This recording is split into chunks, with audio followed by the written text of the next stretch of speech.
दर्शकों बता दें आपको कि कोई भी अगर गोवंश को घायल देखता है तो वो इन्हें फ़ोन करता है, उसके बाद इनकी टीम पहुंचती है। आपसे अनुरोध करूंगा कि जो आपका नंबर है उसे भी सार्वजनिक करें। अगर हम पूरे हरियाणा प्रदेश में देखें तो गौ की जो हालत है वो बड़ी माली नज़र आती है। एक तो जो भी ये गो टास्क फोर्स बनाया है, इसमें हमने देखें ज़्यादातर जो सदस्य चुने गए हैं वो सदस्य ऐसे हैं जो गौ सेवा नहीं करते। सरकारी डॉक्टरों को कॉल हम बहुत पहले से करते हुए आए हैं और सरकारी डॉक्टर अभी तक 8 साल हमें हो गए। मेरे हिसाब से सरकारी डॉक्टर अभी तक ही हमारे पास 8-10 बार ही आए होंगे टोटल। फरीदाबाद में कौन सी गौशाला खुलवा दी, जो पुरानी चल रही है वही चल रही है अभी तक वो। आप देख रहे हैं एटीएन न्यूज। नमस्कार, एटीएन न्यूज़ हरपल आपके साथ, मैं एस राठौर। आज हम आए हुए हैं इस टीम के पास और ये टीम क्या काम करती है वो बताएंगे और उसके बाद आप सराहना करने से पीछे नहीं हटेंगे और मैं उम्मीद करता हूं कि आज कमेंट्स और लाइक की झड़ी लग जाएगी। शिवाजी, सबसे पहले आपका एटीएन न्यूज़ में बहुत बहुत स्वागत है। धन्यवाद। और मैं आपका दोबारा बार बार धन्यवाद करता हूं जो आपके चैनल एटीएन न्यूज़ की मदद से हमारी आवाज़ लोगों तक और सरकार तक पहुंचाई जाएगी। हमारी टीम की तरफ से आपका बहुत बहुत धन्यवाद। हमारी टीम लगभग 20 से 25 लोगों की हमारी टीम है। गोवंश सेवाधाम चिकित्सालय बल्लभगढ़ के नाम से हमारी संस्था है और हमारे पास दिन और रात 24 घंटे कभी भी कहीं से भी कॉल आ जाती है। पूरे फरीदाबाद में हम एक दूसरे से संपर्क करते हैं और संपर्क करने के बाद जहाँ पर भी दुर्घटना हुई है, चाहे कोई गोवंश बीमार है, चाहे एक्सीडेंट है, चाहे घायल है, किसी भी प्रकार की कोई दुर्घटना है, हमारी टीम के जो भी सदस्य मौजूद हो जाते हैं उसी टाइम हम वहाँ पर पहुँच जाते हैं। दर्शकों बता दें आपको कि कोई भी अगर गोवंश को घायल देखता है तो वो इन्हें फ़ोन करता है, उसके बाद इनकी टीम पहुंचती है। आपसे अनुरोध करूंगा कि जो आपका नंबर है उसे भी सार्वजनिक करें। मेरा नंबर है 9990772886। एक बार और हिंदी में। 9990772886। 8 साल पहले हमने अपनी संस्था बनाई थी। 8 साल हो गए हमें सेवा करते हुए, गौ सेवा करते हुए। और 8 साल पहले हमारे पास एक केस आया था, छोटा सा ही एक केस था। वो गोवंश लगभग 3-4 दिन से एक ही जगह पर पड़ा हुआ था।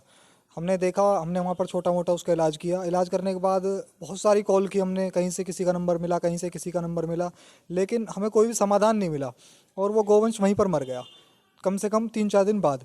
तो हमने उसी दिन एक प्लान बनाया, हमारी पूरी टीम इकट्ठी हुई। उस टाइम हम 5-6 जने, यानी कि चाहते हुए भी वो आप उस गौवंश की सहायता नहीं कर पाए और जिसके चलते आपको ये प्रेरणा मिली कि क्यों ना अब गौवंशों की सेवा के लिए हम ही मैदान में उतर जाएं। हाँ बिल्कुल ऐसा ही हुआ। हमने बहुत सारी कॉल की थी उस टाइम भी।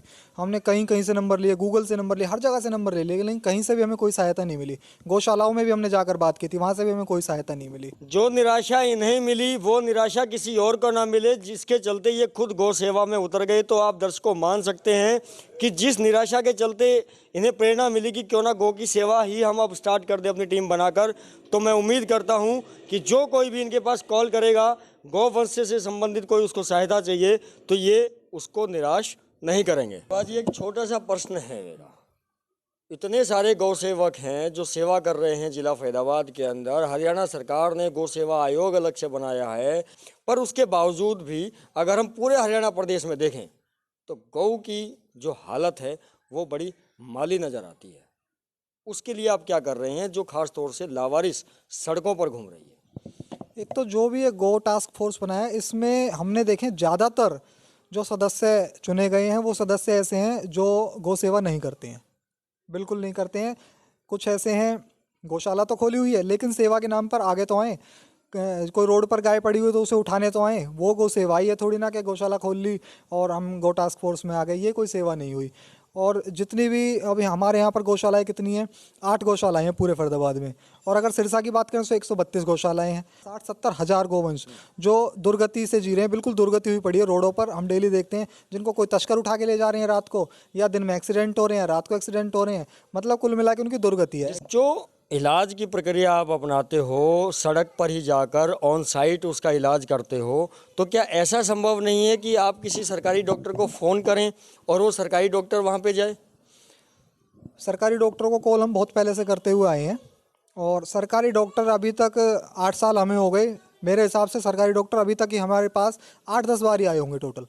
8-10 साल में 8-10 बार? 8-10 बार ही आए होंगे, वरना सरकारी डॉक्टर की हमें कोई मदद ही नहीं मिली। मेरे पूरे प्रश्न में से एक अंश छूट गया कि जो गाय सड़कों पर हैं उनके लिए आप क्या कर रहे हो, या फिर आप जो गाय घायल हो जाती हैं उन्हीं की सेवा में लगे हुए हैं? जो सड़कों पर गाय हैं उनके लिए तो अभी फ़िलहाल में कुछ नहीं कर पा रहे हैं, क्योंकि हमारे पास कोई इतना संसाधन नहीं है। संसाधन नहीं है कि हम उनके लिए कुछ कर सकें।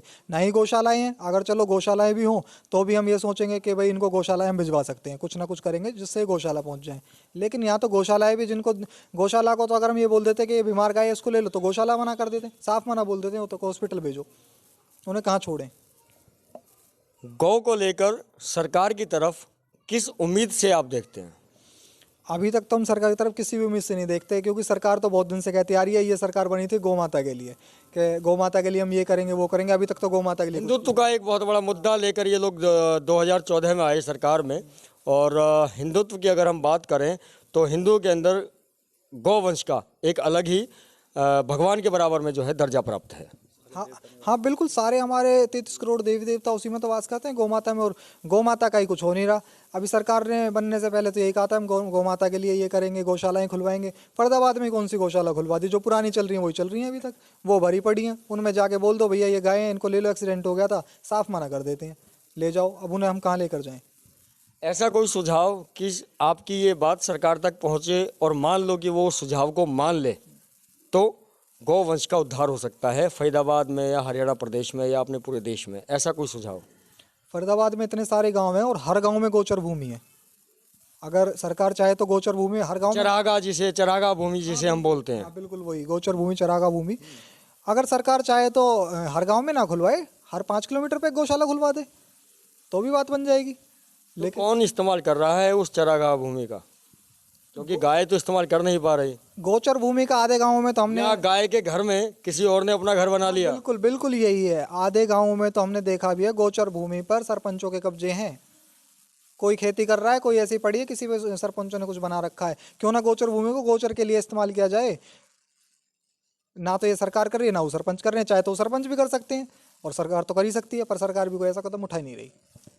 एटीएन न्यूज़ के माध्यम से मैं इनको भी ये आश्वासन देना चाहता हूं कि जिन जिन गांवों के लिए हमें ये बताएंगे कि यहां पर चरागाह भूमि का इस्तेमाल निजी प्रयोग के लिए हो रहा है, एटीएन न्यूज़ की टीम उस गांव के डाटा को पता करेगी, उस ज़मीन का पता लगाएगी कि इस गांव के अंदर कितनी जो ज़मीन है वो चरागाह ज़मीन है जिसका इस्तेमाल गौ के लिए होना चाहिए था और लोग उसका निजी इस्तेमाल कर रहे हैं। हम ज़्यादा भी कुछ नहीं कर सकते तो कम से कम इनकी इस काम में तो सहायता कर सकते हैं, ये हमारा आपको वादा है। बहुत बहुत धन्यवाद करते हैं हम आपका।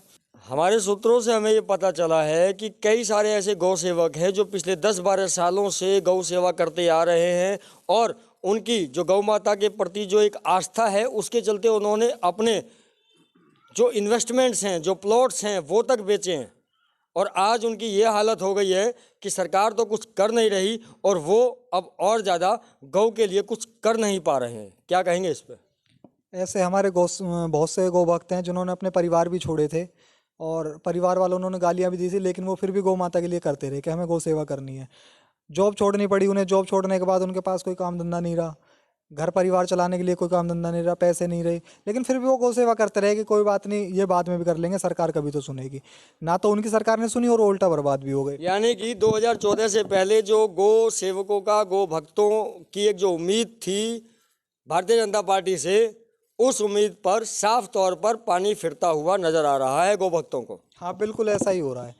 और यूट्यूब का कोई चैनल वगैरह? यूट्यूब चैनल अभी हमने, दर्शक आपको देखना चाहें कि आप कब से सेवा कर रहे हैं, कैसे कैसे सेवा करते हैं, तो यूट्यूब पे आपको किस चैनल पर देख सकते हैं? यूट्यूब पर अभी हमारा चैनल है, उस पर हमारी बहुत सारी वीडियो पड़ी हुई हैं। हम सभी इलाजों की वीडियो वहाँ पर डालते हैं। शिवा दहिया बल्लभगढ़ के नाम से हमारा यूट्यूब चैनल है। Shiva Dahiya, SHIVA Dahiya, DAHIYA। जैसे ही आप टाइप करेंगे आपके सामने यूट्यूब का इनका चैनल आ जाएगा और जिसके अंदर इन्होंने अपनी काफ़ी ऐसी वीडियोस डाली हुई है जिसके अंदर ये गौ सेवा करते हुए नज़र आ रहे हैं। ये अपनी पब्लिसिटी करना नहीं चाहते। हमने कई बार इनसे अनुरोध किया, उसके बाद कहीं जाकर ये इस इंटरव्यू के लिए तैयार हुए, क्योंकि हमारा ये मानना है कि जो भी समाज के लिए, पशुओं के लिए, गौ के लिए अच्छा काम कर रहा है उसको कहीं ना कहीं सोशल मीडिया पर अपनी वीडियोस डालने चाहिए, सोशल मीडिया पर एक्टिव होना चाहिए और मीडिया के माध्यम से, हमारे माध्यम से लोगों को एक तरह से प्रेरणा का एक संदेश देना चाहिए कि उन लोगों को भी गौ सेवा में आगे आना चाहिए। हो सकता है किसी के पास धन का दान हो सकता है किसी के पास श्रम का दान हो सकता है कोई सिर्फ इन्हें कॉल करके ही बताए कि यहाँ पर गौवंश घायल पड़ा है, तो वो भी एक तरह से कॉल करने वाला व्यक्ति भी समाज सेवा कर रहा है। तो हमारा जो ये इंटरव्यू लेने का उद्देश्य है वो ये है कि लोग देखें, समझें कि गौ की हालत क्या है, उसके लिए सरकार क्या कर रही है। और आज के परिप्रेक्ष्य में अगर हम देखें तो गौ सेवकों को सरकार से जो उम्मीद थी उसके ऊपर साफ तौर से पानी फिरता हुआ गौ भक्तों को नजर आ रहा है। एटीएन न्यूज़ से एसएस राठौर की गौ सेवकों के ऊपर खास रिपोर्ट।